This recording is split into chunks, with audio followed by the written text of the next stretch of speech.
Alors, bienvenue à vous tous. Il y a eu beaucoup de questions dans cette introduction, dans cette ouverture. On voit que le débat autour des besoins en logement, ça ne date pas d'hier. Il y a beaucoup de questions qui sont posées.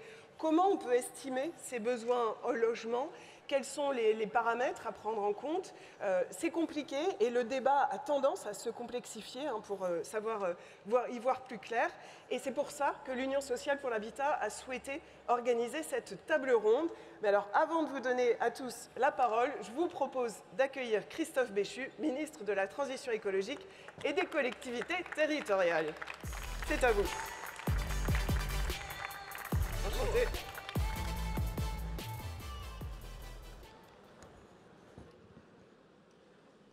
Madame la présidente de l'USH, chère Emmanuelle Cos, Madame la maire de Nantes, Monsieur le président du département, Madame la présidente de région, que je salue tous les trois en voisins.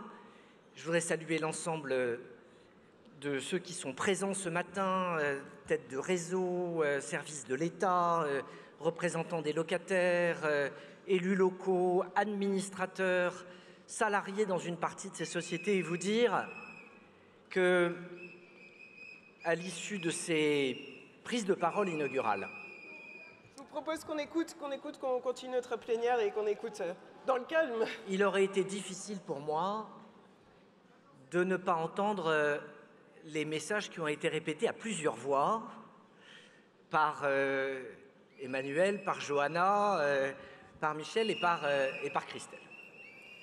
Je veux croire que la conception du dialogue mérite qu'à un moment, après avoir posé un certain nombre d'interpellations, l'occasion soit donnée de répondre plutôt que de vouloir perturber ce qui permet, je le redis, de permettre ce dialogue et ce respect. Le respect, c'est très clairement ce qui me fait être à vos côtés ce matin. La solution de facilité, à la fois compte tenu des évidences que vous avez rappelées et du fait qu'il y a dans ce pays un ministre délégué du logement, aurait pu me conduire à faire l'impasse sur cette ouverture. Mais ce respect, je l'ai d'abord pour les 89 000 salariés qui travaillent dans les offices HLM de ce pays. Je l'ai pour les 5,2 millions de logements qui, à un titre ou à un autre, permettent d'accueillir dans de bonnes conditions sociales nos concitoyens, puisque 18% des résidences principales de ce pays sont des logements sociaux. Je l'ai en tant que ministre en charge de la cohésion des territoires, je l'avais hier comme maire et comme président d'une communauté urbaine d'une ville qui s'honore d'être à un peu plus de 35% de logements sociaux et d'avoir 2 opérations de renouvellement urbain qui sont en cours. On est dans une situation effectivement particulièrement complexe, avec la hausse des taux d'intérêt, avec l'inflation, situation complexe pas seulement en France, parce que les mêmes causes sont également en train de causer des difficultés comparables, et je voudrais à ce titre saluer, même si nos réalités ne sont pas les mêmes, la présence et le choix que vous avez fait d'inviter la ministre québécoise de l'Habitation, parce que se comparer, regarder ce que sont les solutions qui peuvent être mises en œuvre ailleurs est extrêmement important. Ce congrès, vous le savez, y verra, comme de coutume, comme de tradition, mais avec une importance particulière cette fois, le ministre chargé du logement venir faire les annonces de conclusion que vous attendez les uns et les autres depuis un certain temps. Mais je ne peux pas passer sous silence l'immense défi de la planification écologique et la nécessité de conduire de front la crise du logement et la crise climatique. J'entends des voix, pas de manière générale quand je suis tout seul, j'entends des voix ces derniers jours qui expliquent qu'en fait, cette crise, elle serait aggravée potentiellement par le zéro artificialisation nette et même peut-être par l'interdiction à venir de l'allocation des passoires énergétiques s'il n'y a pas de travaux. Je vais être, mesdames et messieurs, d'une très grande clarté.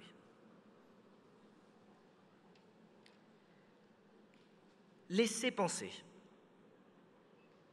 que la lutte contre l'étalement urbain serait responsable de la crise du logement que nous connaissons et qui a déjà commencé depuis des mois, est une escroquerie intellectuelle. Nous avons plus artificialisé dans ce pays depuis 50 ans qu'au cours des 500 ans qui précèdent. Et pas parce que la population a augmenté, pas parce qu'on a construit de manière massive, parce qu'on a pris l'habitude d'adapter la morphologie de nos territoires à la voiture en faisant fi de la sagesse des anciens et d'une sobriété foncière qui nous permet de conserver des espaces d'abord pour produire, mais pour stocker du carbone, pour préserver la biodiversité, pour éviter de boucher nos nappes phréatiques et d'éviter ensuite qu'on se retrouve avec des écoulements d'eau. Tenir la ligne d'une sobriété foncière, ça n'est pas, comme je l'entends et comme je le lis parfois, menacer le mode de vie ou la dignité des Français. 51% de l'artificialisation au cours de ces dernières années, elle a eu lieu avec une densité inférieure à 8 logements hectares. Dit autrement, avec en moyenne des jardins de 1200 mètres carrés. Diviser par 2 cette dynamique, ça n'est pas remettre en cause ni le modèle de la maison individuelle, ni la possibilité de loger tout le monde. Ça ne justifie pas de demander la suspension de la loi SRU, comme je l'entends parfois, parce que s'il y a bien un secteur qui fait preuve de sobriété et qui n'a pas attendu, c'est celui du logement social, puisque 84% des logements sociaux de ce pays sont des logements collectifs. L'enjeu de la sobriété foncière, il nous renvoie précisément à la sincérité de nos engagements. Si on est attentif aux conditions de logement des gens, on ne l'est pas seulement pour les mois qui suivent un début de mise en chantier. On l'est sur une durée de vie. À quoi ressemblerait un monde dans lequel on construirait assez de logements, mais en n'organisant pas la lutte contre le dérèglement climatique? Expliquer qu'il faudrait renoncer aux ânes pour davantage bétonner, ce serait se tromper d'échelle, d'enjeu et de priorité. Et je vous le dis avec la même clarté. Laissez penser que la perspective de devoir sortir les passoires thermiques de leurs étiquettes actuelles, en rappelant qu'il y a des propriétaires pour lesquels c'est compliqué de faire les travaux, c'est oublier qu'il y a des locataires pour lesquels c'est compliqué de payer les factures. Et je vous le dis là aussi avec beaucoup de simplicité, nous ne pouvons pas différer un certain nombre d'objectifs climatiques qui permettent en plus de se préoccuper de davantage de justice sociale dans notre pays. Qu'il y ait des complexités, c'est une certitude. Que les DPE puissent mériter d'être revus pour que 2 artisans aboutissent au même résultat, c'est une nécessité. Qu'on fasse le bilan de ce qui s'est passé pour les G+, nous devons le faire. Qu'on assouplisse les règles pour permettre de tenir compte de ce que les élus locaux ont dit à propos du ZAN. C'est ce que nous sommes en train de faire. Puisque les nouveaux décrets d'application du texte voté à la quasi-unanimité du Sénat et à une écrasante majorité de l'Assemblée arriveront deuxième quinzaine du mois d'octobre. Il y a donc aujourd'hui des critiques qui sont à rebours et qui ne tiennent pas compte de ce qu'a été le travail législatif. Mais mesdames et messieurs, vous dire ça, c'est vous dire que nous devons éviter d'avoir des lignes de front là où, au contraire, nous avons des besoins de convergence. Et ce besoin de convergence, il est sur la construction et sur la rénovation. Je le redis, depuis des semaines, depuis des mois, et je remercie l'USH, beaucoup de constats, de travaux, de perspectives ont été faits dans le cadre du CNR, en dehors, dans des réunions bilatérales, dans des formes diverses et variées. Un certain nombre de choses ont déjà eu lieu. Le blocage du taux du livret A à 3%, à l'issue en particulier du congrès d'Action Logement, ça s'est passé le lendemain de ce jour-là, on avait eu l'occasion d'en discuter. Le réélargissement du PTZ après l'intervention d'Emmanuel Cos, qui figure y compris dans ce qui est la copie initiale de ce PLF, la sanctuarisation des places d'hébergement d'urgence à un niveau historique, et le reste arrive dans quelques jours.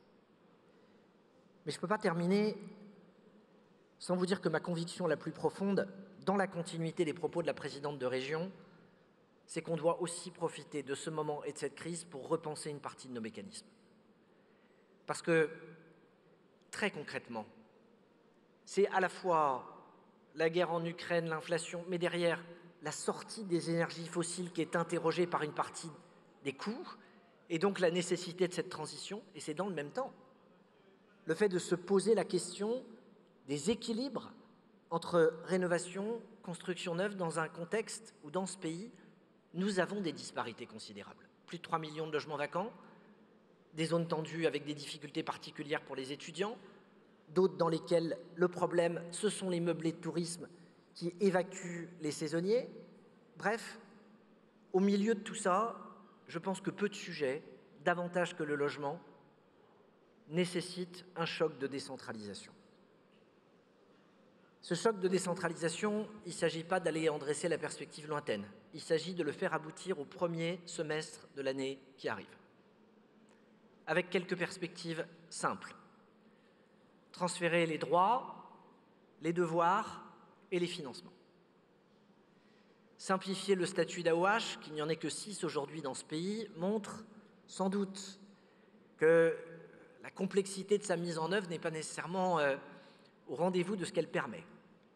Assurer une vraie décentralisation des aides à la pierre, en transférant les crédits pour faire en sorte que les collectivités territoriales puissent piloter, sous le regard de règles nationales, SRU, pénalités, etc., mais en redonnant du pouvoir.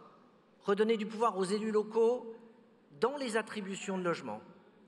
Faire en sorte de pouvoir, là aussi, avancer de façon à ce que, localement, la possibilité d'aller bloquer les loyers, modifier les règlements, ne repose pas sur une réglementation nationale en termes de zonage, mais s'appuie sur la confiance au territoire.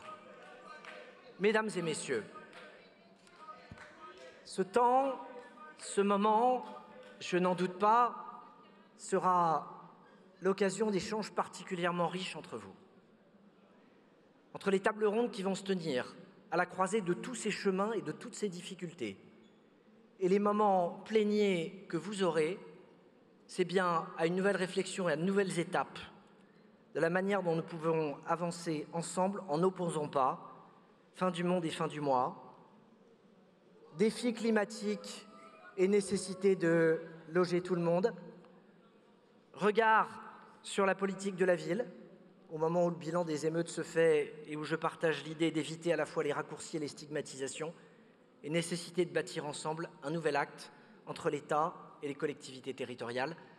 Voilà les quelques messages, je le redis, et avant tout le respect que je suis venu vous communiquer ce matin au moment du lancement de vos travaux, en vous souhaitant un très bon 83e congrès de l'USH. Merci, Monsieur le Ministre. Merci beaucoup. On va essayer de poursuivre dans le calme pour s'entendre, hein, puisqu'on est là pour dialoguer, donc c'est intéressant.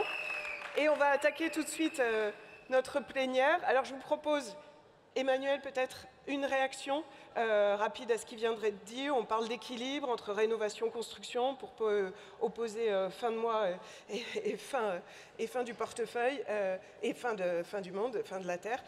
Qu'est-ce que vous pouvez nous dire un petit peu en réaction à ce qui vient d'être dit par Monsieur le Ministre ? Alors tout d'abord, je vous resalue toutes et tous à nouveau et je remercie le ministre Béchu d'avoir pu consacrer un peu de temps pour l'ouverture du congrès HLM. Il était important qu'il puisse s'exprimer aujourd'hui à nos côtés, notamment parce qu'en effet, on est en plein débat sur le soutien qu'apportera le gouvernement à la rénovation des logements HLM et on espère des avancées, en tout cas quelque chose de plus que ce qu'il y a actuellement dans le projet de loi de finances. C'est ce qu'on a entendu un petit peu. Nous avions bataillé d'ores et déjà énormément avec les différentes fédérations et notamment avec Marie-Noëlle Lienemann et Yannick Borde pour que la question du prêt à taux zéro dans l'accession sociale soit maintenue. Mais ce que nous attendons aujourd'hui, c'est que sur la rénovation du parc HLM, que nous allons accélérer, que nous accélérons déjà, parce que comme je l'ai dit tout à l'heure, il y a un enjeu très clair pour les locataires. On a besoin d'un soutien public. On ne peut pas simplement financer ces opérations avec des prêts et des subventions des collectivités locales. Nous avons besoin que l'État soit à nos côtés, comme il l'est par exemple avec MaPrimeRénov'. On est actuellement mardi matin, je ne vous cache pas que nous travaillons tout le temps là. C'est un travail actif là, en ce moment. C'est un travail qui est très actif, qui j'espère va évoluer d'ici jeudi. Je suis extrêmement claire avec vous. C'est un peu usant en fait de devoir chaque année essayer de demander quelque chose. Ce que j'essaie de construire et ce que nous essayons de construire avec Christophe Béchu, c'est un travail pluriannuel, un engagement de la part de l'État à nos côtés. Et en même temps, il y a urgence parce que nous avons accéléré la rénovation des logements.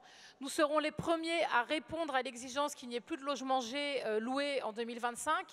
Et nous ne remettons pas en cause ces questions-là. De même que sur le ZAN, pas mal de bailleurs sociaux ont déjà travaillé à se poser la question de comment construire à l'ère du ZAN et aller de l'avant. Mais il faut des traductions dans le projet de loi de finances. Et je l'ai dit tout à l'heure, mais la crise est telle que nous aurons besoin de ce soutien sur plusieurs années. Donc j'entends les propos encourageants qui viennent d'être tenus. J'espère simplement qu'ils seront plus concrets d'ici jeudi après-midi pour vous inviter d'ailleurs à être tous présents au discours de clôture avec le ministre du Logement, où je suis sûre que les actions de locataires seront évidemment très présentes. Très présentes et brillantes aussi. 2 jours de travail actif pour aboutir justement à cette clôture et on espère avec des avancées par rapport au projet de loi de finances. Alors je vous propose maintenant de prendre un peu de recul, puisqu'on a posé les enjeux, on a posé les questions, on sait qu'il y a des choses en suspens et qui sont en train d'être travaillés. Et là, j'ai envie de vous proposer un panorama un peu plus large, puisqu'on a la ministre du Québec et on a Robin Rivaton. Donc, vous êtes directeur général de Stonal, vous êtes économiste spécialiste du logement. Vous avez écrit plusieurs ouvrages sur le sujet, l'immobilier demain en 2020 et la ville pour tous en 2019 aux éditions de l'Observatoire. Vous avez une vision un peu sur la question au niveau international et ça serait intéressant justement de pouvoir se positionner, de voir comment ça se passe, par exemple aux États-Unis, en Allemagne, au Japon. Est-ce que les questions sont les mêmes? Est-ce que les réponses sont les mêmes? Est-ce qu'ils ont trouvé mieux? Est-ce qu'ils sont aussi en difficulté? Expliquez-nous un petit peu votre vision de ce panorama international. Bien, bonjour à toutes et à tous d'abord. Merci beaucoup pour votre invitation à participer à cette première table ronde. Et effectivement, essayer de mettre un peu en regard la question du nombre de logements qui est nécessaire pour loger dans notre pays, qui est la question cruciale et qui en même temps n'est pas une question très actuelle. Ce qui est le besoin actuel de logement était facilement discernable il y a quelques années, voire même il y a une décennie. Aujourd'hui, le premier point à avoir en tête, c'est de tuer le totem du nombre de logements à construire. On ne construit pas pour construire, on construit pour augmenter le stock de logements et ça peut venir de la réhabilitation, ça peut venir de la rénovation, ça peut venir de la restructuration lourde.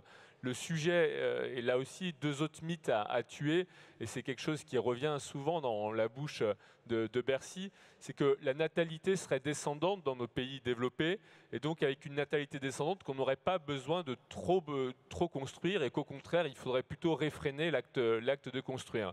C'est tout l'inverse. La natalité reste malgré tout dynamique. Aujourd'hui on compte 60 000 personnes chaque année en plus d'excédents naturels en France et c'est un phénomène qu'on retrouve dans les autres pays. Mais plus encore, il y a le sujet de l'immigration qui peut penser un seul instant que la population ne va pas augmenter quand on voit les phénomènes qui se passent dans le sud de l'Europe ou aux États-Unis qui eux aussi connaissent des graves sujets d'immigration dans la plupart des grandes villes américaines. Donc on voit bien qu'on a un besoin de construction qui est relativement fort. Le deuxième point, c'est de croire que tout d'un coup, on va avoir une réoccupation du territoire et des territoires nationaux. C'est une idée séduisante, elle a été largement cultivée pendant la période de la crise sanitaire. Évidemment, elle paraît relativement, encore une fois, attractive et intellectuellement séduisante. On aurait envie de se dire que tous ces logements vacants, les 1,3 million de logements structurellement vacants, qui sont des territoires en déprise démographique, il y aurait un intérêt à aller les réoccuper. C'est une idée séduisante, encore une fois, c'est une idée qui ne se vérifie pas aujourd'hui. Les mouvements de départ de l'Île-de-France en direction du territoire national sont revenus en 2022 au niveau avant la crise sanitaire. Donc on a eu une très faible parenthèse. Aujourd'hui, les mouvements sont revenus à un niveau inférieur. Et je donne juste un exemple, le Japon, qui est un pays qui est souvent illustré pour la baisse de la population. Effectivement, le Japon est un pays qui perd de la population chaque année, mais les grandes métropoles continuent de croître. Les grandes métropoles continuent d'augmenter leur population. Tokyo est une ville qui croît 2 fois plus vite que la métropole du Grand Paris en termes de nombre d'habitants chaque année. Donc on voit bien qu'on peut avoir un pays qui perd des habitants au niveau national tout en ayant des besoins à l'échelle locale qui restent extrêmement forts. Et je cite juste ce chiffre. Mais la région Île-de-France, c'est 80 000 naissances de plus que les décès chaque année. C'est 20 000 décès de plus que les naissances pour tout le reste du territoire national. Or, ces personnes qui naissent dans cette région-là, ils vont vouloir habiter ici, ils vont vouloir habiter près de leurs parents, ils vont vouloir grandir là où ils sont nés. Et donc, ce n'est pas possible de dire vous allez habiter beaucoup plus loin. Pour accommoder ces besoins qui sont extrêmement forts, on peut construire des logements, on peut rénover, comme je l'ai dit. La France s'est singularisée ces 10 dernières années en étant un des pays qui a le plus construit parmi les pays développés. Et c'est quelque chose dont nous devons être fiers. C'est la raison de plein de facteurs qui ont été largement évoqués, l'année 2016, mais pas que. On a construit sur la dizaine dernières années plus de logements que nos voisins. Et c'est une très bonne chose, et ce n'est pas quelque chose dont on doit avoir honte, bien au contraire. Les pays qui ont le moins construit, je pense par exemple aux pays anglo-saxons, en pâtissent et ont des conséquences sociales extrêmement graves. Aujourd'hui, juste pour illustrer ce phénomène, le Royaume-Uni a ajouté 8 millions d'habitants depuis l'an 2000. La France a ajouté 7 millions d'habitants depuis l'an 2000. Ils ont construit 2,5 fois moins de mètres carrés résidentiels. Ce n'est pas 10% de moins, c'est 2,5 fois de moins. Ben pour quiconque a pu aller voir les conditions de logement, que ce soit à Londres, que ce soit dans le nord de l'Angleterre, vous verrez que ce n'est sans doute pas le destin que l'on désire. Aujourd'hui, vous avez des gens qui vont vivre jusqu'à 35 ans en couple, en colocation, dans un appartement. Est-ce que c'est des choses que l'on veut vraiment voir aujourd'hui?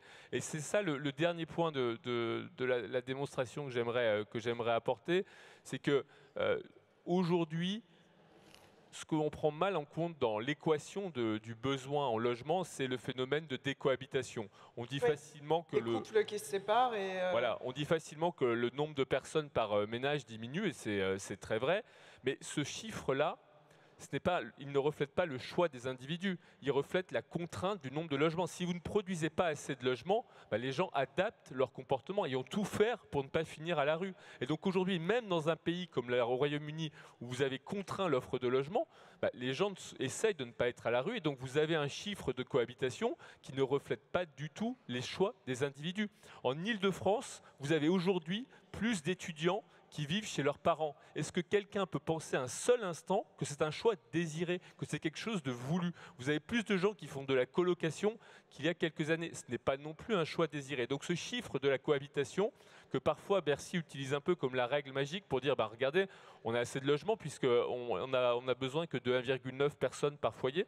C'est un chiffre final, c'est un chiffre qui ne veut rien dire. Et si on construit suffisamment de logements, on verra bien que les gens auront des préférences individuelles très différentes et que aujourd'hui les gens veulent vivre de manière individuelle ou solitaire. C'est comme ça, on peut le déplorer, on peut se dire qu'on n'adhère pas au comportement qui pousse à cette décohabitation, au fait que les gens soient seuls. C'est un choix, mais on ne va pas faire de la morale, on ne va pas empêcher les gens de faire leur choix individuel sous prétexte qu'on ne construit pas assez de logements. Donc il faut aujourd'hui accepter ce phénomène d'augmenter le stock pour accommoder des comportements individuels qui peuvent, d'un point de vue moraliste, ne pas nous plaire, mais en tout cas c'est très important de les avoir. C'est très intéressant, c'est des choix de société. D'ailleurs, j'en profite pour dire que vous pouvez poser vos questions par SMS et par l'appli. Par SMS, vous avez le numéro 06 44 64 65 04 qui s'affiche.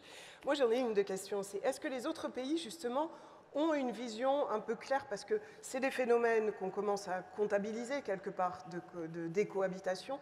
Est-ce que d'autres ont une vision un peu plus claire sur ce que ça représente? Et ma deuxième question portera sur le logement social, l'accès au logement social. Comment ça se passe ailleurs? Comment on peut se comparer un petit peu aux autres? C'est très compliqué de mesurer ce qu'est, encore une fois, l'exacte décohabitation. Ce qu'on sait, c'est qu'aujourd'hui en France, on est sans doute plus près de pouvoir refléter les comportements individuels. Et c'est là aussi les limites de la comparaison, parce que très souvent, dans les propositions qu'on peut attendre, on peut dire que la France, par exemple, dépense beaucoup plus que l'Allemagne en termes d'aide au logement. La base de comparaison de ça, c'était en 2005, à un moment où l'Allemagne perdait 200 000 habitants par an. Si vous perdez 200 000 habitants par an, vous remettez sur le marché 100 000 logements. C'est mathématique, c'est relativement simple. Aujourd'hui, que l'Allemagne est en forte croissance démographique, avec l'arrivée de l'immigration syrienne et ukrainienne, l'Allemagne a remis des aides au logement qui sont supérieures à la France. À l'occasion de tuer un mythe ici une bonne fois pour toutes. Aujourd'hui, donc on voit bien que quand on se compare, on voit qu'il y a un certain nombre de pays qui ont des pratiques similaires. Et sur la pratique du logement social, pour finir le panorama mondial, ce qui est très intéressant, c'est de voir que le logement social redevient un outil indispensable de la boîte à outils dans des pays sur lesquels on n'aurait jamais parié. Je donne juste cet exemple. Aux États-Unis, vous avez 1 million de logements sociaux pour une population 5 fois plus grande. Donc vous avez par nombre d'habitants 25 fois moins de logements sociaux par habitant qu'en France. Et aujourd'hui, commencent à réémerger l'idée que le logement social qui a été banni, on a interdit au Fonds fédéral de servir à financer le logement social dans les années 90, au milieu des années 90. Et donc aujourd'hui, le logement social ne peut plus être financé. Et pourtant, il redevient une clé indispensable. Une ville comme Seattle, donc une des plus grandes villes du pays, a décidé de créer son agence de logement social. Il y a un certain nombre de logements sociaux qui arrivent. Et même il y a un acronyme, vous connaissez peut-être l'acronyme NIMBY, qui veut dire Not in my backyard, je refuse la construction de nouveaux logements. En opposition, il y avait les YIMBY, Yes in my backyard. Et de plus en plus, on voit l'acronyme PHIMBY, Public Housing in My Backyard, qui commence à émerger aux États-Unis. Donc j'ai envie de dire, on voit que c'est un outil d'avenir. Très intéressant d'avoir cette vision justement qui nous donne un peu de recul par rapport à ce qu'on fait et par rapport à ce que les autres font, notamment sur le logement social. Alors on a le plaisir de vous avoir, France-Hélène Duranceau, ministre donc au Québec sur l'habitation. Quelle est votre façon de faire? Quelle est la situation actuelle côté accès au logement, besoin au logement, estimation, et logement social aussi, puisque c'est la question qui est posée aujourd'hui. Comment vous vous situez de votre côté et quelles actions vous menez? Alors, écoutez, je vais d'abord saluer tout le monde. Ça me fait vraiment plaisir d'être parmi vous aujourd'hui. C'est la première fois d'ailleurs qu'une ministre québécoise de l'habitation se présente à ce congrès. Alors, merci. C'est une première. C'est une première, voilà. Évidemment, une première pour moi aussi. Écoutez, je peux fermer les yeux et on dirait que je suis à Montréal. C'est la même chose. Donc, il y a autant d'animation dans la salle qu'il y en a quand je fais certaines présentations. Et puis, les enjeux discutés, les causes conjoncturelles, bien, ce sont les mêmes, là, comme c'était évoqué. L'inflation qui est en hausse, les taux ou qu'on essaie de contrôler, les taux d'intérêt qui sont en hausse, la pénurie de main-d'œuvre qui est un gros impact sur l'accélération de la construction. On vit toutes les grandes villes mondialement, je pense, vivent la même chose. Quand on regarde le Québec en matière, je pense qu'on fait 1,7 enfants, là, donc, par couple. Donc, c'est vraiment l'immigration qui fait qu'il y a une augmentation de la population au Québec. On est une terre d'accueil au Québec, au Canada. L'année dernière, on a accueilli 68 000 immigrants. Habituellement, on vise autour de 50 000. Il y a eu un rattrapage post-pandémique. Alors, bien évidemment, ces chiffres-là mettent de la pression là, sur la disponibilité des logements. Et vous les intégrez, puisque Robin disait à l'instant que justement on parlait de natalité qui décroît, on ne compte pas toujours ces mouvements-là. Vous arrivez à intégrer tous ces paramètres justement pour l'évaluation des besoins en logement? On les inclut dans nos évaluations des besoins, mais évidemment, il manque des logements. On a vu aussi, les enjeux de logement étaient beaucoup concentrés à Montréal, puis suite à la pandémie, comme ce que vous avez vécu en France ici, il y a eu une migration vers les régions. D'accord. Alors, donc, la crise du logement, elle est double. C'est une crise d'abordabilité dans une ville comme Montréal. Puis, quand on va en région, on parle plus d'une crise de disponibilité du logement. Alors, on construisait peu en région, ce n'était pas nécessaire, mais là, on voit qu'il y a une pression qui est intense sur plus de logements. Maintenant, la difficulté, bien, au niveau de l'immigration, on a certains immigrants qui sont en mesure de se payer du logement. Donc, la notion d'abordabilité à ce moment-là à Montréal est moins problématique. Mais quand on a une clientèle qui est plus vulnérable ou qui a une situation financière plus difficile, bien là, c'est ce qu'on voit dans les refuges, c'est ce qu'on voit malheureusement dans la rue. Et puis, c'est là où il faut aider plus spécifiquement. En matière de logements sociaux, il y a les logements de manière générale. En matière de logements sociaux, on fait nos calculs par rapport aux revenus, de notre population. Et en dessous d'un certain seuil de revenus, on qualifie que ce sont des gens qui auraient sans doute des besoins impérieux. Donc, soit qu'ils ont un logement, mais qui paient beaucoup trop cher.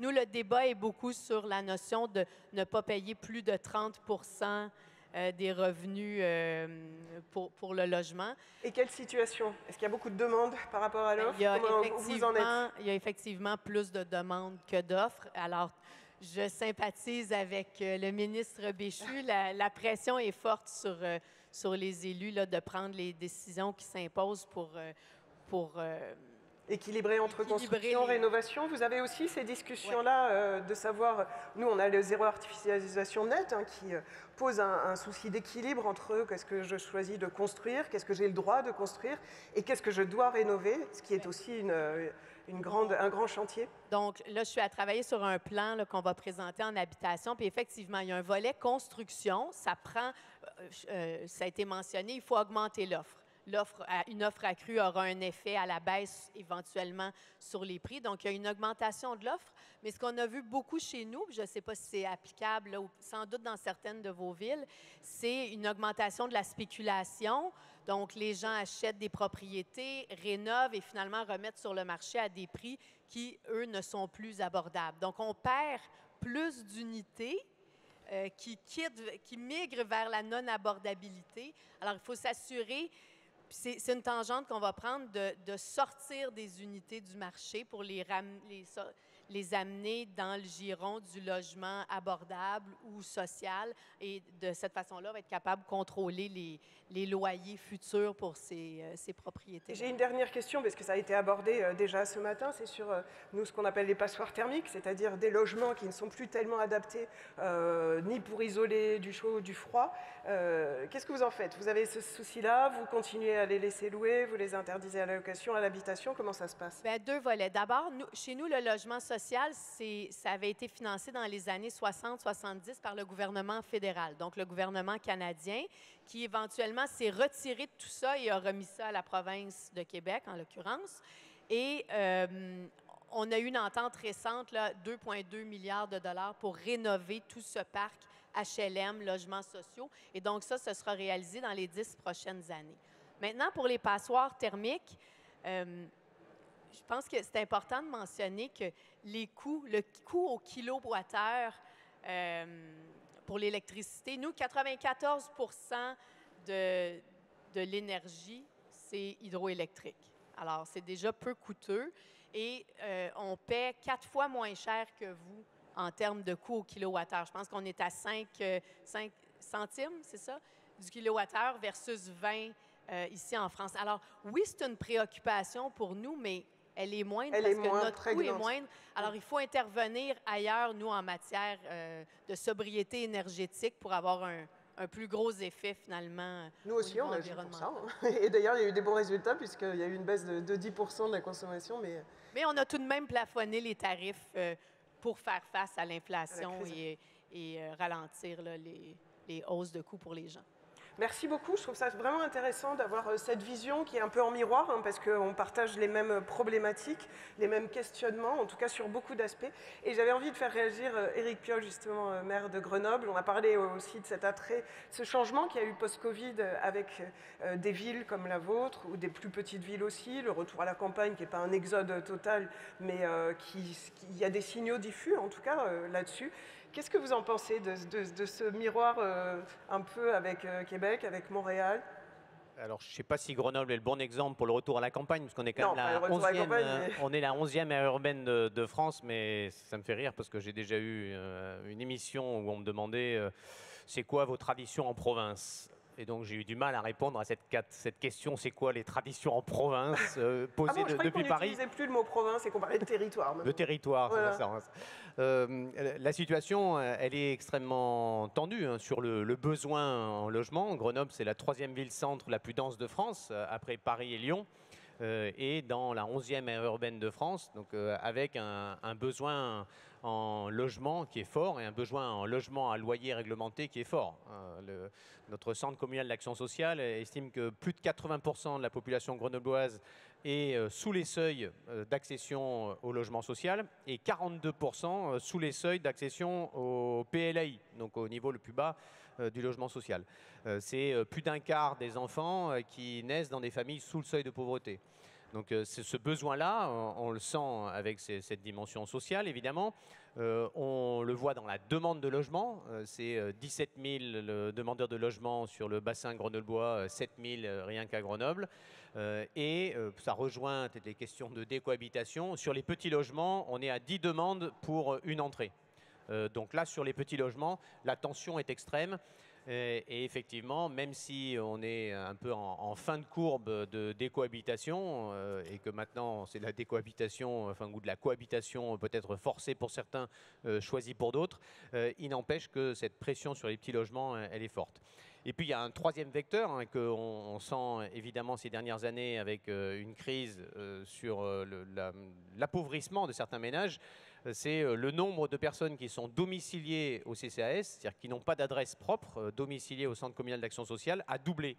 On est maintenant à 4000 personnes qui sont domiciliées dans notre Centre communal d'action sociale, dont 2900 qui sont ou bien à la rue, ou bien dans des squats, ou bien logés chez des tiers, donc dans des conditions extrêmement précaires. Donc ça, c'est 3 indicateurs pour vous donner le tableau la sur photo, une pression dans les centres urbains sur le logement qui est très forte. Et de l'autre côté, la question de comment on arrive à mettre des logements sur le marché. Effectivement, c'est complexe. Nous avons gagné à Grenoble en 9 ans 3 points de logements sociaux. On est passé de 21 à 24,7%. On va passer les 25 d'ici la fin du mandat. Notre objectif, c'est de monter au-dessus parce qu'on pense que le loyer réglementé, effectivement, est plutôt un espace nécessaire pour notamment freiner les dimensions spéculatives qui sont parfois favorables, parfois moins, comme en ce moment, mais toujours spéculatives sur le foncier. Et donc là, eh ben, on essaie aujourd'hui, avec un désengagement quand même des politiques de l'État, de compenser, mais de compenser de façon fragile.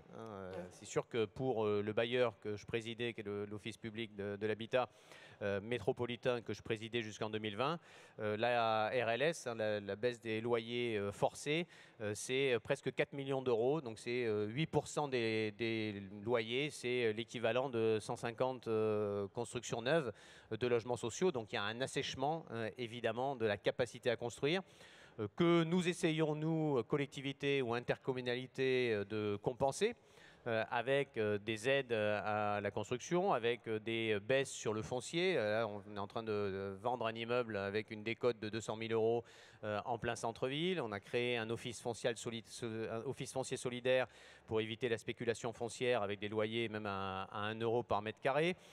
Donc une politique clairement forte et de la réglementation. Donc dans les ZAC, 40% de logements plus 10 de logements sociaux et 10% d'accession. Avec dans le diffus, on a mis des nouveaux seuils maintenant qui descendent à l'IRIS, donc au plus petit secteur de fragmentation, où pour les IRIS où il y a moins de 5% de logements sociaux, c'est 45% de logements sociaux.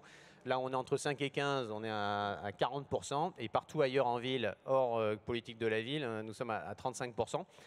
Parce que là, il faut répondre fortement à ce besoin.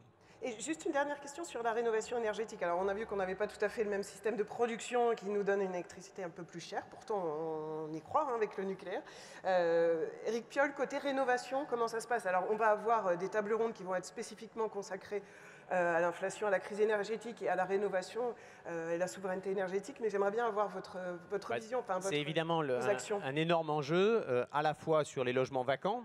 Alors, ce n'est pas forcément une ressource à l'échelle de la France qui est énorme, mais n'empêche que dans les zones où c'est tendu, comme ici, comme à Grenoble, on a 4000 logements vacants. Il y a un travail à faire où je pense qu'il faudra aller vers de la réquisition. Si on se projette à l'horizon 2040, on ne pourra plus avoir de logements vides en zone tendue. Ça ne peut pas être un objet, un actif financier qu'on met juste sur une ligne de compte. Et puis l'accompagnement de la réhabilitation, on le sent, on parlait beaucoup de précarité énergétique d'hiver, maintenant on parle de fragilité thermique l'été. Ça, c'est parce le confort d'été, la moitié de la population ne part pas en vacances et le confort thermique d'été, c'est majeur. Donc là, nous y mettons aussi des moyens pour la ville, juste pour la ville. C'est d'ici la fin du mandat 14 millions d'euros qui sont mis pour la réhabilitation. Et donc là, il y a vraiment un effort majeur nécessaire et l'effondrement qu'on est en train de voir avec les conséquences que ça va avoir sur l'emploi dans le BTP est aussi une inquiétude parce qu'on aurait besoin là aussi d'une transition et de formation pour aller vers plus de réhabilitation. Or, je crains qu'on perde des compétences si rien n'est fait. Donc nous ne pouvons pas juste que accompagner, faire un bouclier social et climatique, c'est ce que nous faisons. On a augmenté la subvention du CCAS de 28% là, en l'espace de 4 ans, donc c'est des efforts colossaux. Mais effectivement, la réhabilitation, pour nous, ça reste, enfin en tout cas pour moi, ça reste un choc. Je ne comprends pas. A priori, il doit y avoir un consensus général. C'est bon pour l'emploi, bon pour les gaz à effet de serre, bon pour le confort thermique, bon pour tout. Et j'ai du mal à comprendre comment on avance si peu sur un objectif consensuel, alors qu'on a vu des propositions qui ont émergé. J'en avais fait une autour du financement par hypothèque pour lever la contrainte du financement d'État, hein, et que l'État soit un actif qui puisse récupérer à la fin. Mais je crois que là, on a un objet social majeur, avec un consensus politique au départ. Et pas de consensus technique à l'arrivée, alors que je crois que le consensus, normalement, en tout cas pour nous, élus locaux, est extrêmement fort là-dessus. Une nouvelle question qui est posée sur ça. Alors, je me tourne vers vous, Bernard Colos. Bon, je vous rappelle que vous pouvez toujours poser vos questions, parce que j'en vois pas beaucoup pour l'instant, au 06 44 64 65 04 par SMS, ou bien via l'appli. Vous avez le QR code, vous chargez l'appli, et vous pouvez poser les questions, et on y répondra comme on peut au fil de la discussion. Bernard Colos, vous êtes consultant, donc j'ai dit, vous avez écrit plusieurs ouvrages, vous avez aussi un long parcours sur le logement, directeur aux affaires économiques et financières internationales, délégué général adjoint à la Fédération française du bâtiment. Vous avez eu aussi des fonctions à l'Observatoire immobilier et foncier du Crédit foncier de France. Et vous avez étudié justement cette demande de besoin en logement. Moi, j'avais envie de comprendre déjà quelque chose. Donc, votre ouvrage s'appelle « Demande potentielle et besoins immédiats ». Et je voudrais justement bien comprendre la différence entre la demande potentielle et les besoins immédiats, pour que ça soit clair, qu'on comprenne un peu. C'est toujours les histoires de flux et de stock, et c'est bien que ça soit clair. Oui, bonjour à tous et à toutes. Oui, alors donc sur des sujets aussi techniques comme ça, le risque, quand on va à l'essentiel, c'est d'être un peu schématique. Alors, reprenez l'introduction. J'assume pleinement d'être parfois schématique. La notion de besoin est une notion essentielle. Ce n'est pas une ardente obligation, mais c'est un indicateur indispensable à toute définition d'une politique efficace. C'est pour ça que les débats sont aussi violents. Alors, dans notre pays, on a en gros, qu'est-ce qu'on peut dire? On a d'une part un débat sur y a-t-il ou non des besoins. C'est en gros, on serait le pays d'Europe qui a le plus de logements pour 1000 habitants. On aurait une croissance exponentielle du parc vacant. Et deuxièmement, les prévisions démographiques feraient apparaître un effondrement de la composante démographique. Et pourtant, dans le même temps, quand on regarde les travaux qui sont réalisés, alors ce qu'on peut regretter, c'est qu'il n'y en a pas de récents, mais en tout cas, si on regarde, on est raisonnablement autour d'une fourchette 330, 350 000, alors plus ou moins 20 000. Alors, ce qui est intéressant, c'est que ce débat, il n'est pas nouveau. Déjà au milieu des années 90, 95, on avait déjà des travaux qui disaient 2010-2020, moins de 200 000 logements. Donc on a déjà ce débat. Alors pourquoi on a autant de difficultés? À mon avis, il y a deux raisons. Il y a une première qui a déjà été abordée, c'est que ce que l'INSEE appelle la demande potentielle de logement neuf, qui est l'exercice classique qualifié de besoin, c'est une estimation de ce que on a besoin de construire au regard de la démographie, au regard de l'évolution du parc vacant, ou l'évolution des résidences secondaires. Donc on retrouve toutes les difficultés sur le solde migratoire. Oui. Globalement, selon les travaux, on est entre 50 et 150 000. On a des problèmes sur l'espérance de vie. On a des problèmes d'estimation sur la décohabitation, recohabitation, le vieillissement, etc. Donc ça veut dire qu'il y a plein de choses qui ne sont pas encore totalement précises. Il y a toute une série de difficultés sur toutes les variables pour évaluer ça. Et donc, si on regarde sur le passé, on s'est beaucoup trompé. Le président intervenant a lui-même un certain nombre d'erreurs à son compte, donc il ne faut pas jeter le bébé avec l'eau du bain. Mais si on regarde sérieusement, même au-delà des incertitudes sur les hypothèses, sauf à accumuler les variables les plus négatives, comme par exemple un solde migratoire à 50 000, etc., l'hypothèse de 330, 350 000 est une hypothèse robuste pour les années à venir. Donc il y a bien des besoins massifs. Alors, deuxième difficulté... Donc ça, c'est les besoins potentiels. C'est ce qu'on appelle la demande potentielle de logement neuf. Alors, cette demande potentielle de logement neuf, il faut la définir. C'est très simple. C'est un raisonnement, toute chose égale par ailleurs. Ça veut dire qu'on se pose la question, aujourd'hui, dans 20 ans, combien faut-il construire de logements pour que dans 20 ans, la situation du marché soit identique à celle qu'elle est aujourd'hui?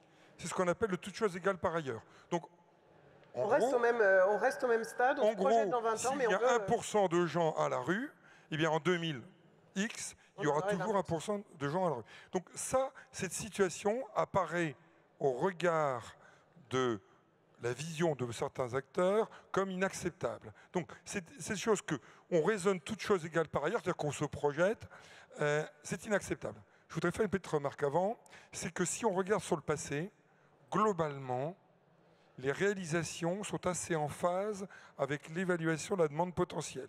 Donc ça, c'est quand même un point qui est important. Positif.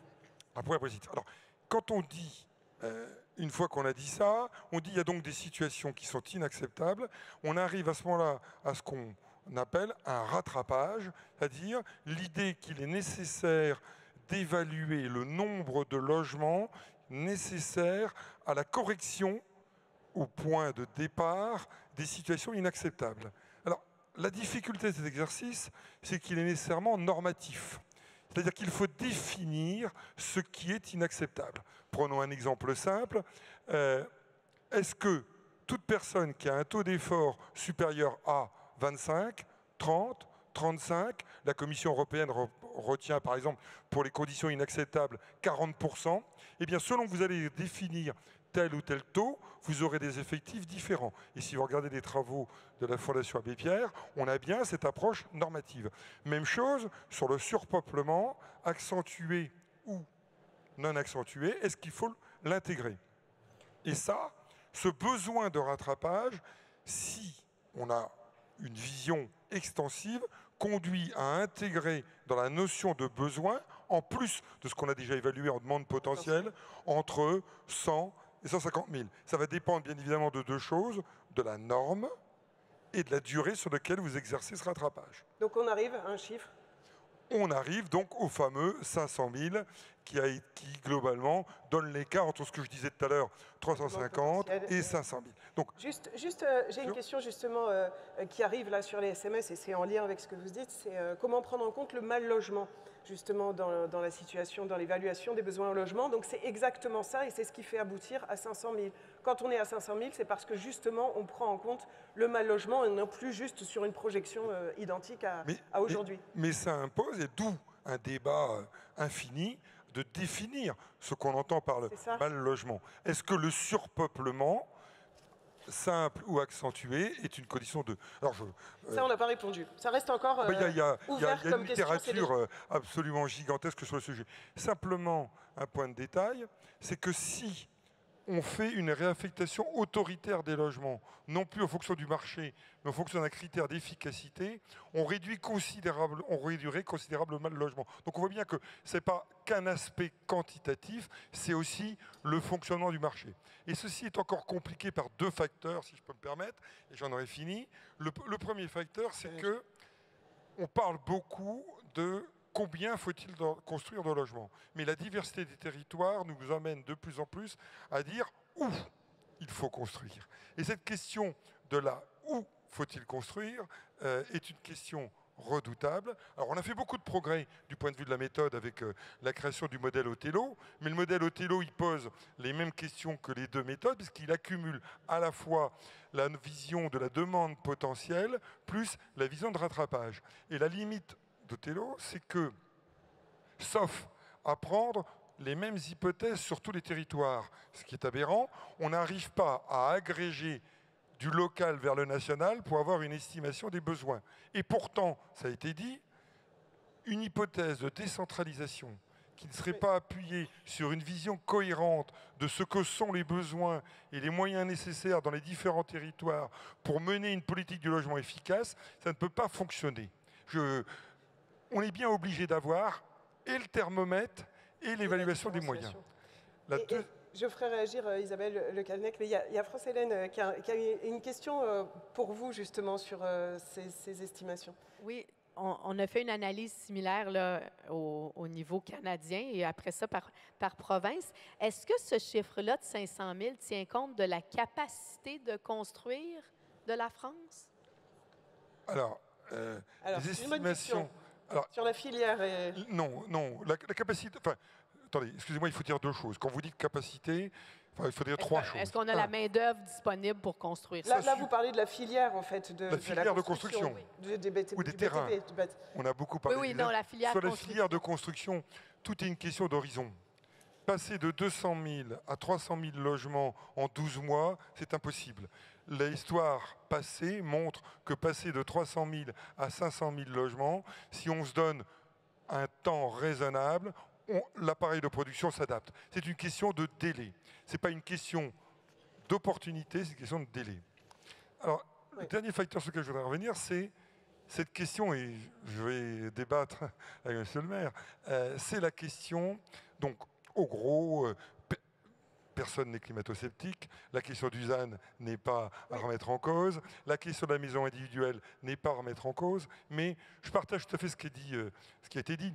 Il n'y a pas de report, de déport. L'idée du déport, que les logements vacants de la Corrèze pourraient loger les demandeurs d'Île-de-France, me paraît une hypothèse irréaliste. Par contre, une fois qu'on a dit ça, on a bien deux questions.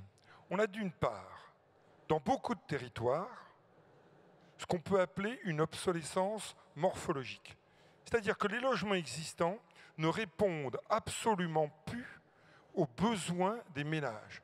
Un logement de 22 mètres carrés, au rez-de-chaussée, face au local poubelle, place de Clichy, ça se loue. La même chose, je ne donnerai pas de nom de ville pour ne pas me faire d'ennemis, c'est pas évident. Et donc, il y a bien une obsolescence morphologique. Et donc, on a bien un débat entre, d'une part, ce qui existe comme logement vacant et ce que les ménages souhaitent. Et la deuxième question, et c'est un élément de réponse, remettre ces logements non seulement au plan énergétique, mais également au goût du jour et aux attentes des ménages, coûte horriblement cher. Et je ne suis pas le seul à le dire, le dernier rapport de l'ANCOLS dit exactement la même chose. Donc en gros, il serait faux, et j'en finirai là, il serait faux d'assimiler sur un même territoire construction neuve et croissance de la vacance à un gâchis qui serait systématique. La chose est plus nuancée, sans remettre en cause Lausanne. Une des incertitudes fondamentales de l'évaluation des besoins pour les 20 prochaines années sera l'arbitrage entre réhabilitation et démolition-reconstruction. Et sur ce point, on ne peut qu'appeler aux études, parce qu'aujourd'hui, dans l'estimation de l'INSEE, c'est arbitraire et non discuté. Et pourtant, sur beaucoup de territoires, c'est essentiel.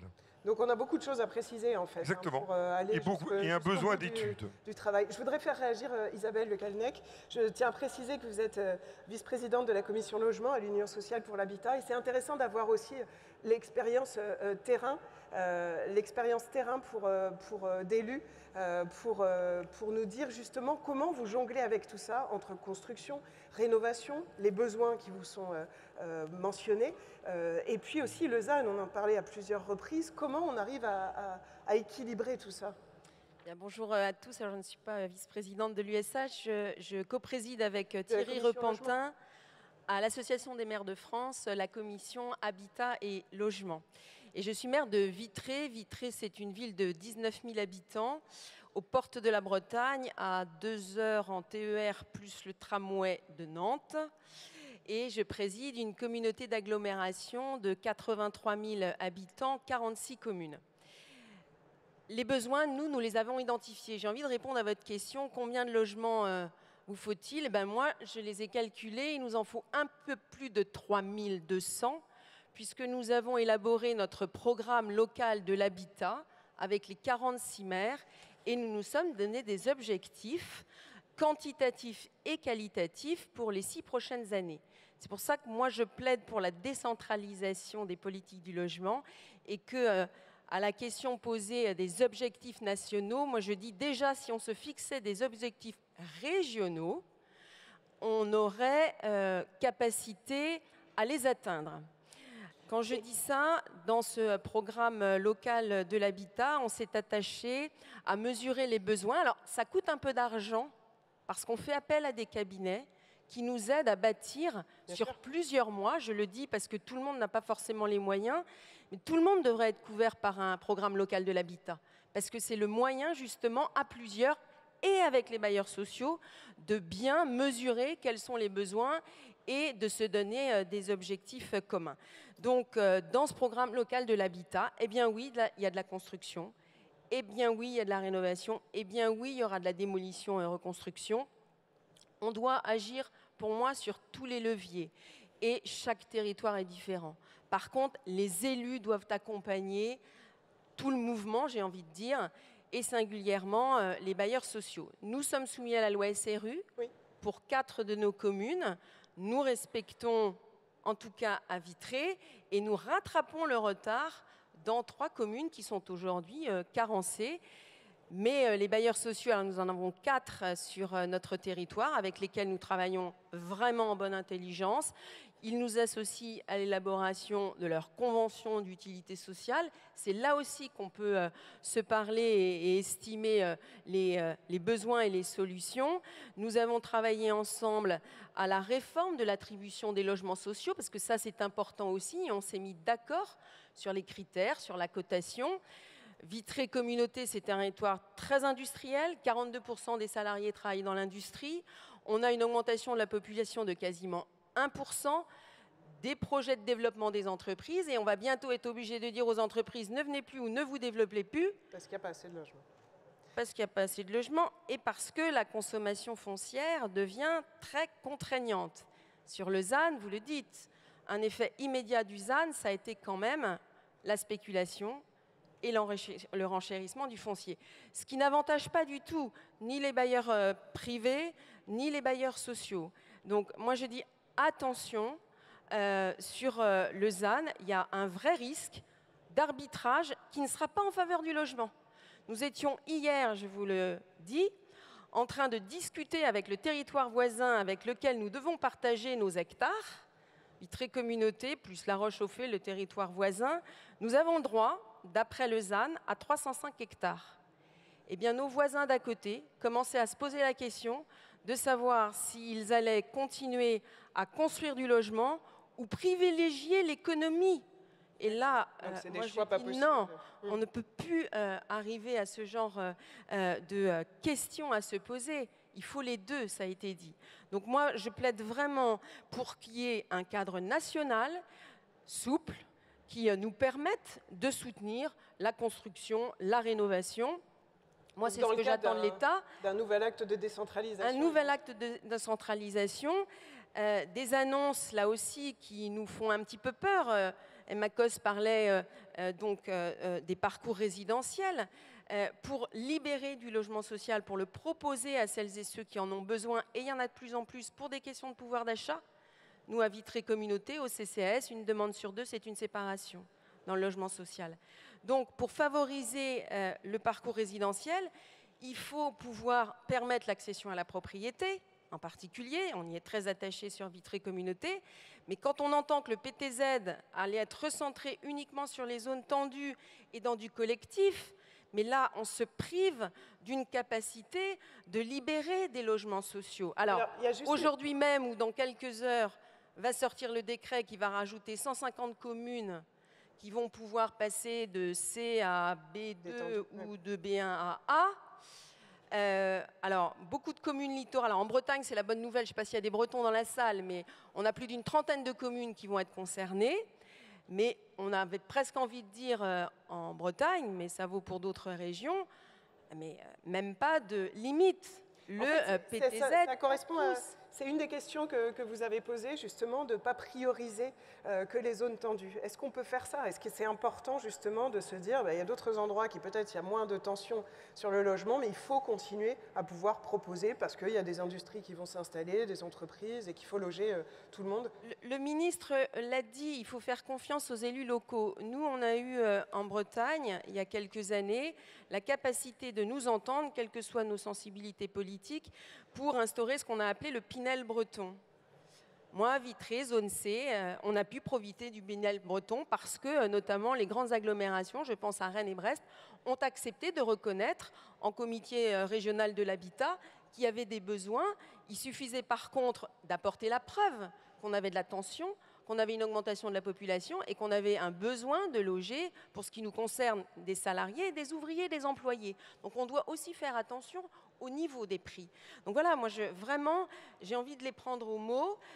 C'est une bonne nouvelle, je le dis, d'avoir élargi le nombre de communes potentiellement éligibles justement à ce PTZ, voire aussi aux avantages fiscaux pour des bailleurs privés qui voudraient investir, parce que le logement locatif va aussi se gripper. Si, alors peut-être pas du Pinel, mais si on n'invente pas un nouveau dispositif qui coûte peut-être moins cher, hein, je dirais, au budget de l'État, mais qui va aussi soutenir l'investissement locatif dont on a besoin si on veut libérer aussi des logements sociaux. Et on a besoin de logements sociaux dans ce pays. Eh bien, vous faites justement la transition, puisqu'on va parler de logement social. Et je vais accueillir pour cela Emma Zilli, directrice des études chez Habitat et Territoire Conseil. Emma Zilli qui va venir nous rejoindre, puisqu'elle a réalisé, vous avez réalisé une étude pour l'Union sociale pour l'habitat. Je vous propose de vous installer ici. Vous avez le micro, donc une étude sur les besoins en logements sociaux. Et ça serait intéressant, donc à l'horizon 2030-2040, on vous écoute pour savoir exactement, comme l'a fait Bernard de manière globale, là, sur le logement social, comment ça se passe. On vous écoute. Merci beaucoup. Je dois avoir un petit support qui... Oui, voilà, ça va arriver, puis après vous pouvez... Parfait, merci beaucoup. Bonjour à tous. Je viens vous restituer une étude qu'on a donc conduite pour le compte de l'USH pour estimer les besoins en logement en général et puis plus particulièrement les besoins en logements sociaux à l'échelle nationale. Un petit point de préambule et un préalable important avant de vous dérouler cette présentation. On parle ici de besoins en logement et non pas de production neuve. On est bien dans l'ensemble des besoins en logement. On peut y répondre en produisant une offre nouvelle. On peut aussi y répondre en mobilisant du parc existant, du parc vacant, en transformant des bureaux en logements ou en remettant sur le marché des biens qui sont particulièrement dégradés. Pour évaluer ces besoins en logement, on s'est appuyé sur 3 éléments fondamentaux. Le premier, c'est ce qu'on appelle le point mort, c'est-à-dire combien de logements on a besoin de développer pour maintenir la population en place, puisque vous le savez, on a des phénomènes, on en a parlé, de décohabitation. Quand la taille des ménages baisse, on a besoin de plus de logements pour accueillir le même nombre d'habitants. On a estimé les besoins qui étaient liés à la croissance démographique. On va y revenir à la fois sur le volet du solde naturel et du solde migratoire. Et enfin, un élément qui nous tenait à cœur de prendre en compte dans ces estimations et dont on a parlé également, la question de la résorption du mal-logement, à la fois de la lutte contre le sans-abrisme, mais aussi de toutes les populations qui sont aujourd'hui dans des situations de mal-logement. Quelques éléments de tendance qui ont nourri nos réflexions et le choix des différentes hypothèses qui ont été prises, puisqu'encore une fois, estimer des besoins en logement, c'est prendre un certain nombre de décisions et d'hypothèses. On en a parlé, l'érosion du solde naturel. En 10 ans, on a divisé par 4 le solde naturel en France. L'évolution de la taille des ménages qui continue de diminuer. Alors, elle diminue moins vite que ce qu'elle a pu diminuer par le passé. On est quand même dans un ralentissement de cette évolution. À un moment donné, on ne pourra pas non plus tomber en dessous d'un chiffre trop bas, mais elle continue de baisser. L'espérance de vie qui aujourd'hui baisse et en tout cas a arrêté de progresser contrairement à ce qu'on a pu connaître pendant de nombreuses décennies. Et la reprise des flux migratoires, c'est important aussi. On a vu une chute avec la période Covid et aujourd'hui, ces flux repartent à la hausse et on voit bien les actualités internationales qui laissent présager une poursuite en tout cas de ce rythme accru de migration. Et on y reviendra aussi, l'interdiction de louer progressive des passoires thermiques qui, on le sait, nécessairement vont conduire à faire disparaître un certain nombre de logements de l'offre de résidence principale. On le voit d'ores et déjà en termes de comportement, des logements qui sont transformés en résidence secondaire, en location touristique et qui sortent du parc, qui permettent aujourd'hui de loger les ménages, notamment dans le parc locatif privé, où on compte quand même 1,6 million de logements d'étiquette F et G. Sur les hypothèses qui ont été prises, je le disais, un ralentissement de la croissance, de la baisse de la taille des ménages, un ralentissement de la croissance démographique lié au solde naturel. Par contre, on a pris une hypothèse très positive sur les migrations en s'appuyant sur les projections de l'INSEE, qui estimait pour 2022 une entrée positive à hauteur de 161 000 personnes. Une stabilisation de la hausse de la vacance. On a connu sur les périodes précédentes une hausse constante de la vacance dans le parc de logement. On espère que les politiques qui sont conduites en la matière vont permettre quand même de ralentir en tout cas cette progression. À l'inverse, une accélération du renouvellement du parc. On a estimé à 30 000 logements par an le nombre de logements qui pourraient sortir du marché de la résidence principale suite aux obligations de la loi climat-résilience. C'est une estimation prudente. On a eu des estimations bien plus élevées de la part des représentants des fédérations et notamment professionnelles. On part du principe que les politiques publiques, encore une fois, vont permettre de maintenir un maximum de logements sur le marché.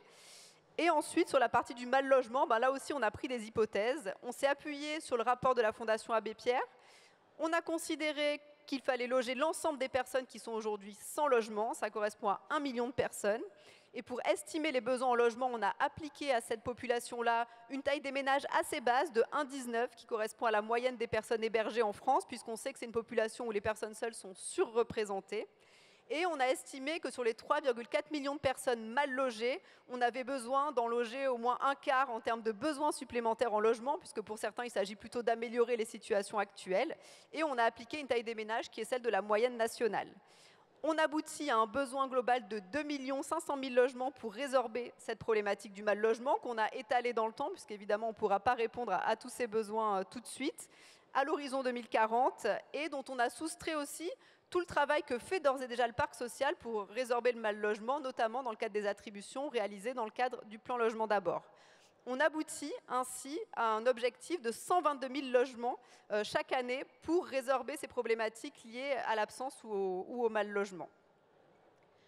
En résumé, si on additionne ces différentes composantes, vous le retrouvez ici, on a un point mort, je le parlais, le nombre de logements nécessaires pour maintenir la population qui avoisine les 300 000 logements par an, des besoins démographiques qui sont notamment portés par les besoins liés au solde migratoire, mais également, même si c'est moindre, au solde naturel, autour de 100 000 logements par an, et nos besoins liés au mal-logement. On arrive donc à un total de 518 000 logements à développer chaque année. Encore une fois, ce n'est pas forcément de la production neuve, c'est des besoins auxquels on peut répondre de différentes manières. Et ce qu'il est important de noter, et qui explique aussi les écarts entre ces résultats et peut-être les chiffres qu'on avait en tête jusqu'à présent, c'est, je le disais, la prise en compte du mal-logement, qui représente quand même plus d'un cinquième de ces besoins-là, mais aussi le fait que ces objectifs ont été calculés à l'échelle locale. On a calculé tout ça à l'échelle de chaque EPCI de France, qu'on a ensuite additionné, et ce qui permet de ne pas avoir d'effet de compensation, parce que si on calcule à l'échelle nationale, les besoins négatifs des territoires les plus en déprise sont finalement compensés par les besoins positifs de territoires les plus tendus. Or, tout cela n'a aucune réalité aujourd'hui en termes de comportement et de parcours résidentiel.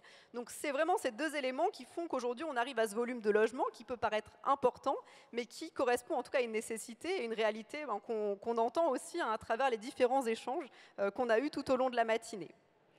La deuxième étape de notre étude, ça a été de se dire, du coup, quelle doit être la part du logement social dans tout ça ? Encore une fois, on a vraiment fait le choix de travailler à l'échelle locale. Tout a été calculé à l'échelle des EPCI pour vraiment comprendre les problématiques qui pouvaient s'exercer sur chacun. Et un travail de contrôle de cohérence a été réalisé avec les PLH, justement, des collectivités qui en étaient dotées pour s'assurer de la cohérence entre nos hypothèses et les choix et les estimations réalisées à l'échelle locale. On a fait le choix de ne pas se limiter à l'estimation de la demande telle qu'elle s'exprime dans le SNE. On est bien dans un enjeu de besoin et pas seulement de demande exprimée. Et on a construit un indicateur composite relativement simple qui prend en compte trois choses. L'écart entre les prix du parc locatif privé et du parc social pour comprendre quelle est la place sur le territoire jouée par le parc social.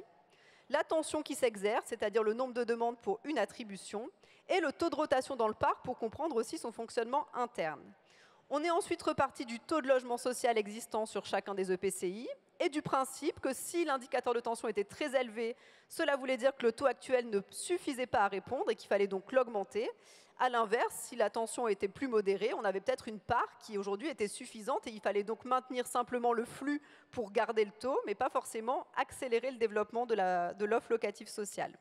Et on a pris deux bornes, minimum et maximum, à 10 et 40%, pour rester aussi dans une forme de réalité en matière notamment de développement, de capacité à produire et du parc social dans la production nouvelle. On a compilé ces objectifs locaux pour obtenir un objectif national qui est donc de 198 000 logements à développer chaque année. On est dans de l'accroissement net. Encore une fois, ça peut être à la fois en mobilisant de la production neuve, mais aussi du parc existant. Et évidemment, ça représente une hausse significative comparée aux chiffres récents, mais aussi prévus sur la période à très court terme en matière de développement de l'offre locative sociale. Et ça doit permettre d'alimenter les discussions qu'on a aujourd'hui et tout au long de ce congrès sur les enjeux de développement de l'offre sur nos territoires. Merci beaucoup. Merci beaucoup, Emma Zili, pour pour toutes ces données très très riches. Je vous remercie. Ça me permet justement de rebondir sur des questions qui ont été posées. Je voulais vous faire réagir, Emmanuel Cos, à ces données, cette étude que vous avez commanditée. Et on parle d'évaluation locale qui amène à avoir une vision nationale peut-être un peu plus juste des besoins. C'était une des questions qui était posée. Demandons aux collectivités de délibérer sur l'analyse de leurs besoins pour les comparer aux analyses théoriques, ainsi mieux les territorialiser. Est-ce que c'est une des clés pour avoir une estimation plus juste ? Alors, tout d'abord, une des clés, c'est qu'on produise des études. Et je rejoins en ça ce que dit Bernard Collos, c'est que pourquoi est-ce qu'on a voulu commanditer cette étude? Parce qu'il y a un an, j'ai fait un débat avec un représentant d'une institution de prospective qui m'a expliqué, mais tu étais peut-être là, toi, que dans 27 ans, il n'y aurait plus de problème de logement et que donc, il ne fallait pas en construire dès aujourd'hui. D'accord. Et ça fait partie des discussions qu'on a eues à l'ESH, de savoir comment est-ce qu'on se réarme pour comprendre nos besoins.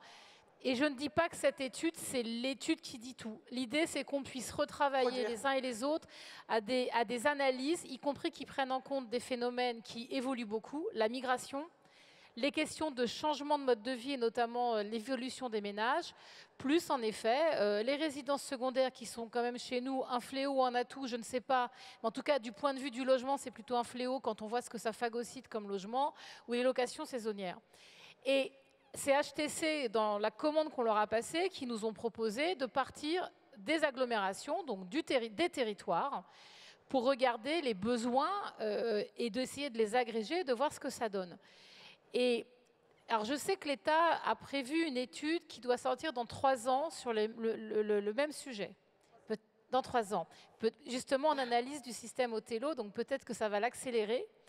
Mais ce que ça fait dire, en tout cas, notamment sur les besoins en logements sociaux, c'est que quand on regarde l'ensemble des plans locaux de l'habitat et qu'on les additionne, tout en les pondérant, puisqu'il y a quand même eu des modes de pondération, on arrive à un besoin estimé en logement social par an de 198 000, là où même moi, vous pouvez me le dire, en tant que ministre, j'ai toujours dit que déjà, si on en avait 150 000, on était content. Donc j'assume qu'en fait, ce que ça dit, c'est que le travail qu'on a fait ensemble les uns et les autres depuis 10 ans, il est quasiment remis en cause à la hausse. Aussi parce que, et moi je pense que c'est important qu'on réfléchisse comme ça, HTC nous a imposé, nous a dit qu'on devait assumer de prendre en compte la résolution du mal-logement, qu'on ne va pas résoudre en une année, mais en tout cas qu'il faut la voir dans les prospectives. Et notamment de répondre aux enjeux de surpopulation, qui est le cas de familles pauvres, de personnes qui n'ont pas de logement et de l'ensemble des personnes qui sont en hébergement et qui ne sont donc pas en logement. Donc oui, je pense que c'est une des clés. Ce n'est pas la seule. Je voudrais quand même dire, parce que souvent j'entends dire il faut territorialiser les besoins en logement. Alors, petite scoop, ça fait juste 10 ans qu'ils sont territorialisés, même un peu plus. Ça, c'est vraiment de la doxa pour ne rien dire, en fait.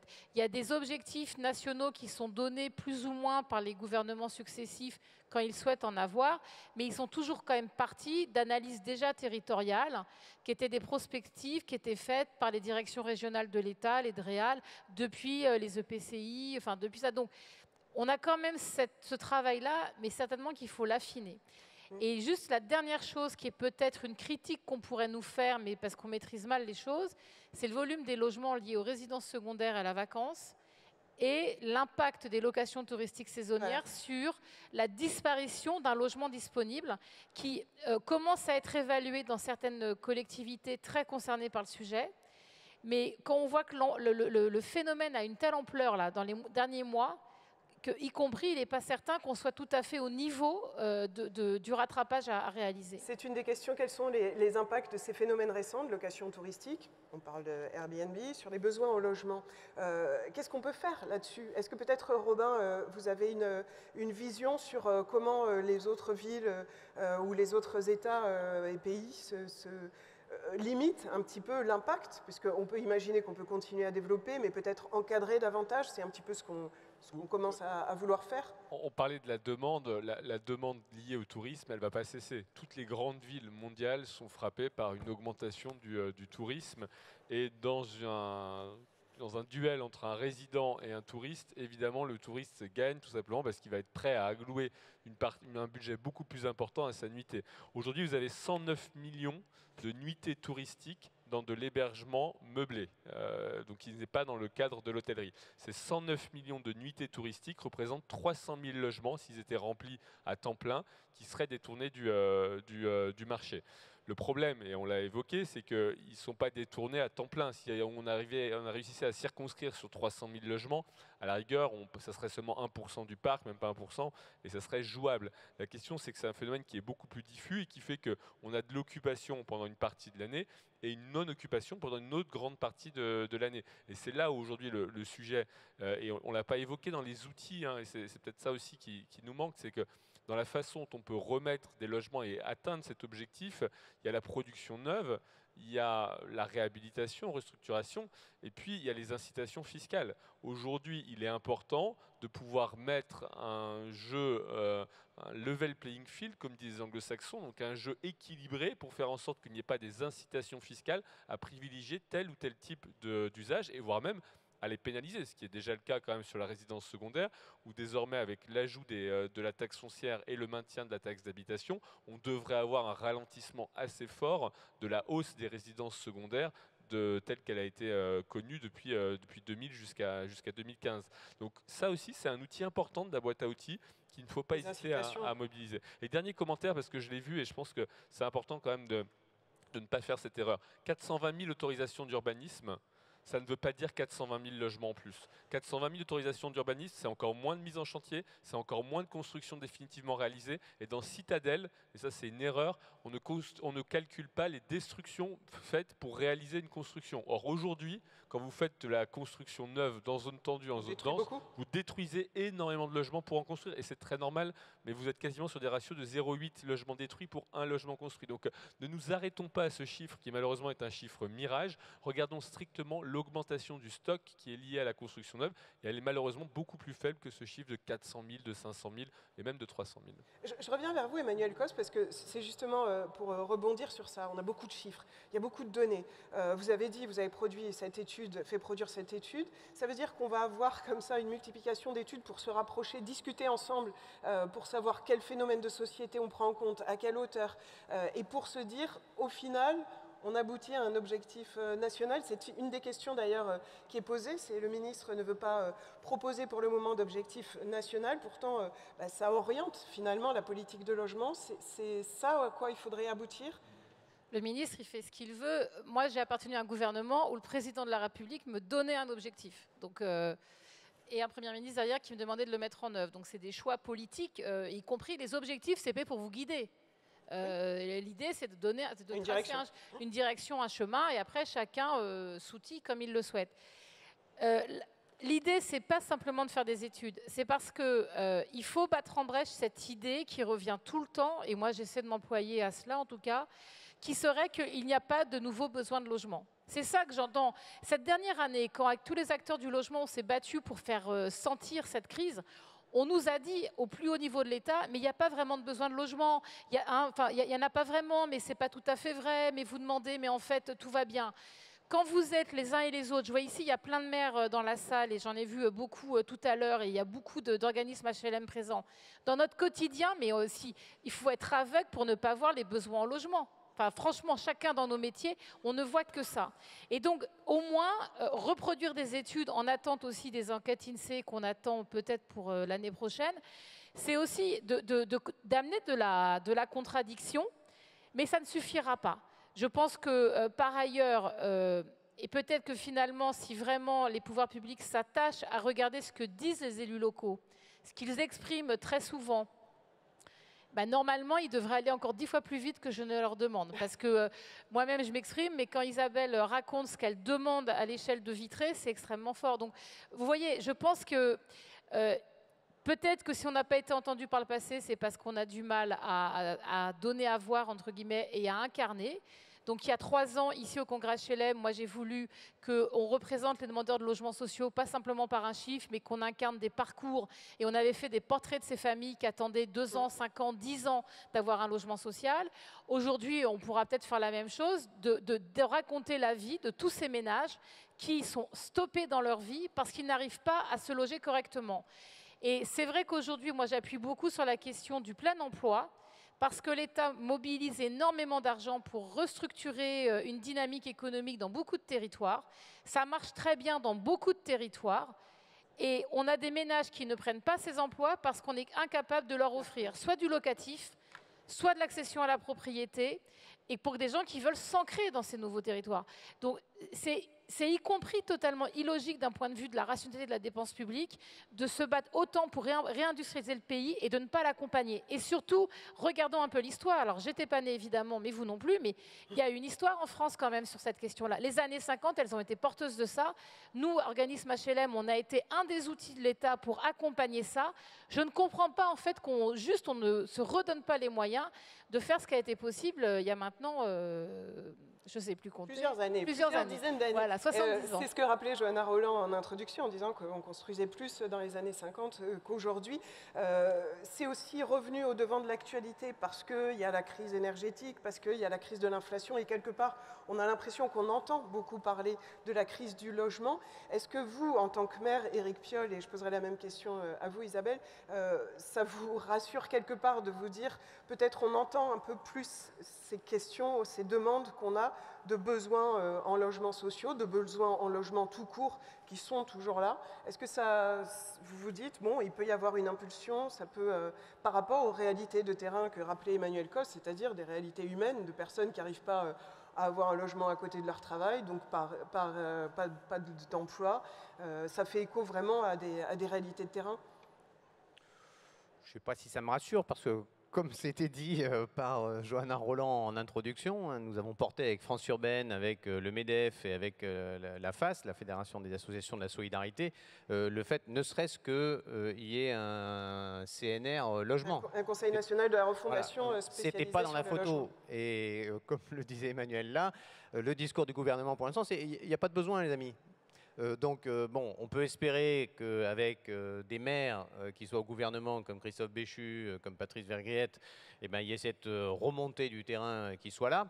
Ce que je trouve intéressant aussi, c'est qu'effectivement, produire de la donnée et de l'intelligence, c'est essentiel, de l'intelligence de la donnée différenciée, puisque effectivement, on n'est plus, on n'a jamais été en France, mais on n'est plus du temps où on déplaçait les populations. Hein. Il s'est créé en Italie encore, dans l'entre-deux-guerres, dans la période mussolinienne, des déplacements de population de 50 000 personnes. Vous prenez des Vénitiens, vous leur dites, pouf, allez les amis, vous allez devenir travailleur dans une mine en Sardaigne, et ça marchait. Mais c'est pas trop ça l'avenir, enfin j'espère, en tout cas. Donc ce qui est intéressant, c'est que là on commence à avoir un alignement de tous les acteurs du logement, que ce soit Action Logement, le MEDEF, la Fédé du BTP, les bailleurs sociaux, pour dire, oulala, les amis, il y a un gros problème. Et il y a un gros problème, pas que sur des questions chacun dans son intérêt, les locataires, l'emploi, machin, mais il y a un gros problème général pour le pays. Et je trouve que cette remontée-là, c'est ce qui me donne un petit peu d'espoir. C'est que je me dis, quand on arrive à un consensus général sur tous ces acteurs, tous les acteurs, quelle que soit leur prisme et leur casquette, à la fois, ça veut dire qu'on est vraiment face à une surdité qui est très forte, mais à la fois, on se dit, bon, petit à petit, si à chaque fois qu'il y a un membre du gouvernement ou le président de la République qui sort quelque part, il a quelqu'un en face de lui, quelle que soit la casquette, qui lui répète le même message, on n'est pas à l'abri d'un retournement.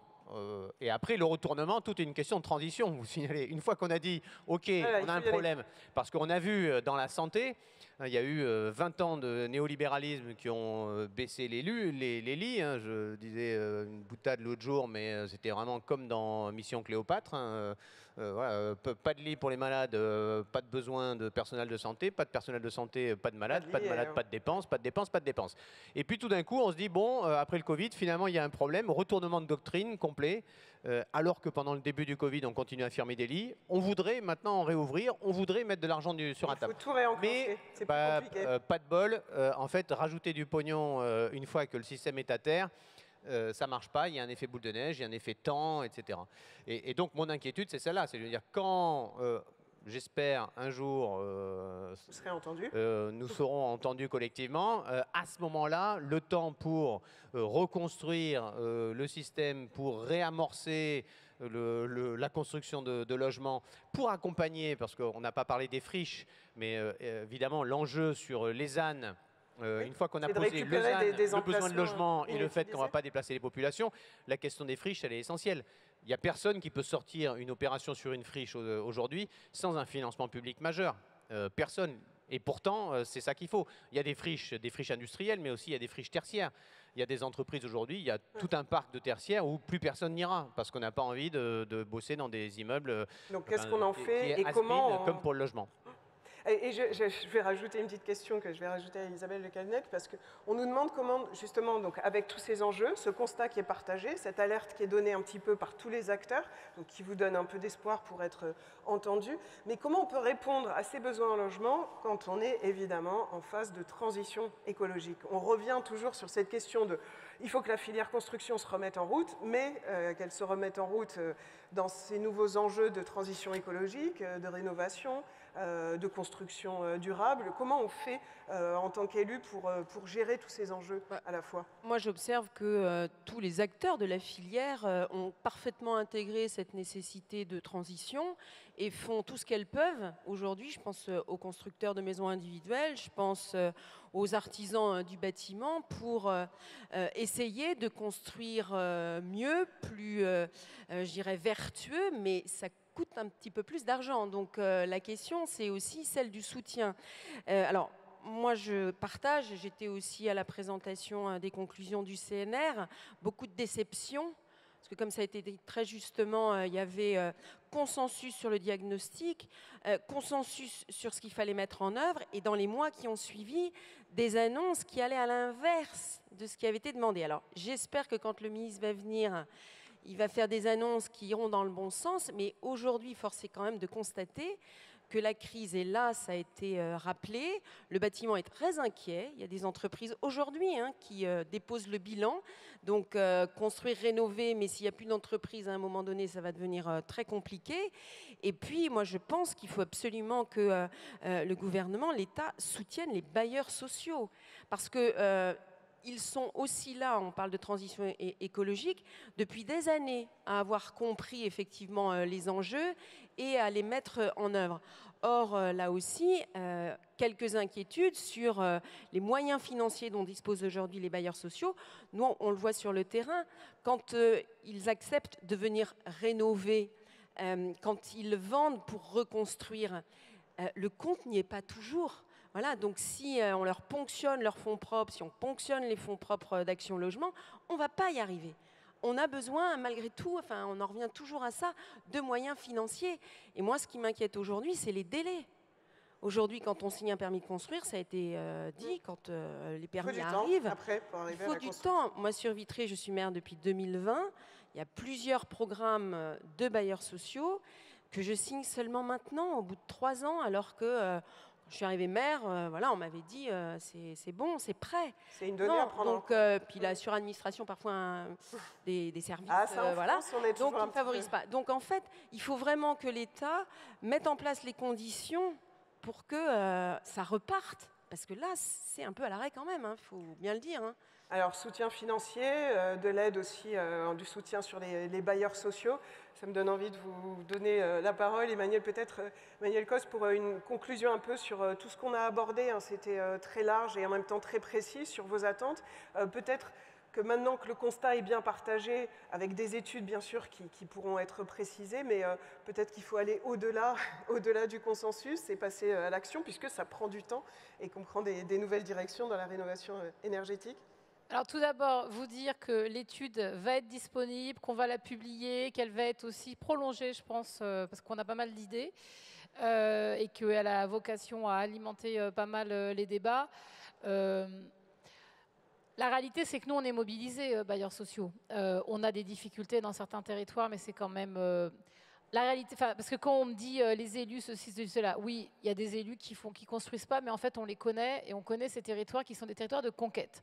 Mais une fois que vous avez fait le cas, le sujet, c'est plutôt l'accès au foncier.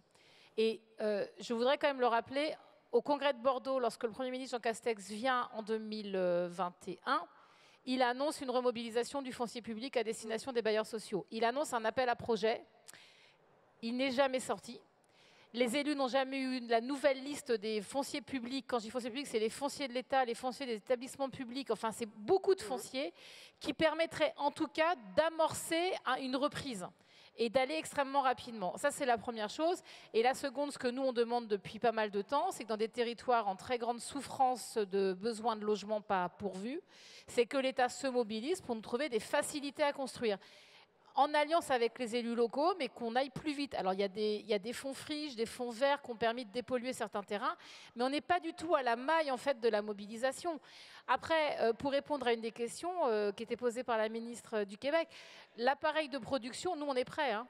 On a su faire 120 000 logements il y a quelques années et 500 000 logements tout confondus. Donc en fait, on est prêt. La question, c'est plutôt les fonciers. Et la deuxième chose, mais j'en reviendrai certainement jeudi, c'est qu'aujourd'hui, ce que nous dit la Banque des Territoires, qui est donc notre banquier et qui analyse la trajectoire des bailleurs sociaux en France à 40 ans, c'est que si nous n'avons pas de soutien financier public supplémentaire, nous ne savons pas rénover 100 000 logements par an, ce qui est ce qu'on doit faire, et produire plus de 64 000 logements sociaux. Et ça, c'est très grave. C'est que c'est la première année que le schéma de l'analyse prospective de la Caisse des dépôts nous dit qu'on ne sait plus produire en masse du logement social. Donc elle a alerté, c'est une alerte extrêmement forte, que certains veulent minimiser. En fait, je pense qu'elle dit les choses avec prudence et précaution, et que son scénario est un des plus doux par rapport à celui que moi je pourrais écrire. Donc oui, il y a une urgence très folle et à un moment, l'argent public, ça sert à mobiliser des secteurs économiques et nous attendons qu'il soit remobilisé, évidemment. Donc en effet, on attend beaucoup des annonces, je l'espère, du ministre du Logement jeudi après-midi à 15h. Merci beaucoup en tout cas à vous tous pour cette table ronde très très riche.